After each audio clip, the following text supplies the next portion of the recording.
Hello learners of all ages, my name is Mr. Montgomery. I teach 4th and 5th grade math, and today we're going to be learning about subtracting fractions and whole numbers from mixed numbers.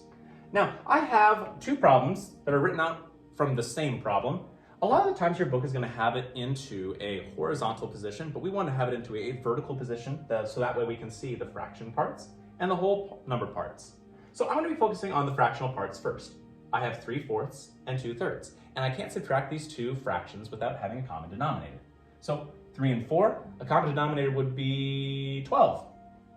And the way I found that out is if I took 3 times 4 is 12, but also you could figure out by listing out the multiples, 3, 6, 9, 12. That's the first one that they have in common. Now going from 4 to 12, I'd have to multiply times 3, and 3 times 3 is 9. Going from 3 to 12, I had to multiply times 4, and 2 times 4 is 8. So I'm going to be subtracting the fractional part first. 9/12 minus 8/12 is 1/12. And now I'm going to be subtracting the whole number part, 2 minus 0, which is 2. So my answer for this problem is 2 and 1/12. Let's take a look at another example. I have 10 and 3/4 minus 7/12. Well, I know that 4 and 12, in order to subtract, have to have a common denominator. And 12 would be the first number that they both have in common. So I have 12 over here. And since I went from 12 to 12, nothing changed. So that means 7's not going to change either. But going from 4 to 12, something did change.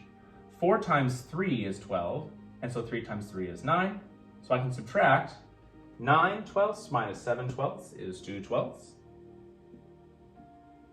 And go into the whole number part, 10 minus 0 is 10.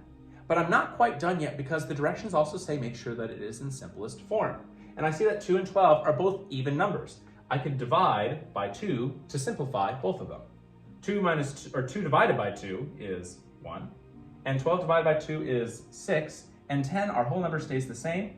Our simplified answer is 10 and 1/6. Let's do one last example. I have 7 and 1/6 minus 2. Now, as you can see, there's no fractional part over here, which makes the subtracting of the fractional part pretty easy. 1/6 minus 0 is 1/6. And 7 minus 2 is 5. Just double check to make sure that it is simplified. 1/6 is simplified, so 5 and 1/6 is in simplest form.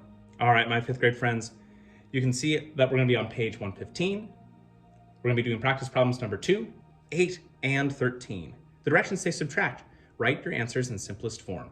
If you have any questions on how to subtract fractions and whole numbers from mixed numbers, please let me know when you come to class tomorrow.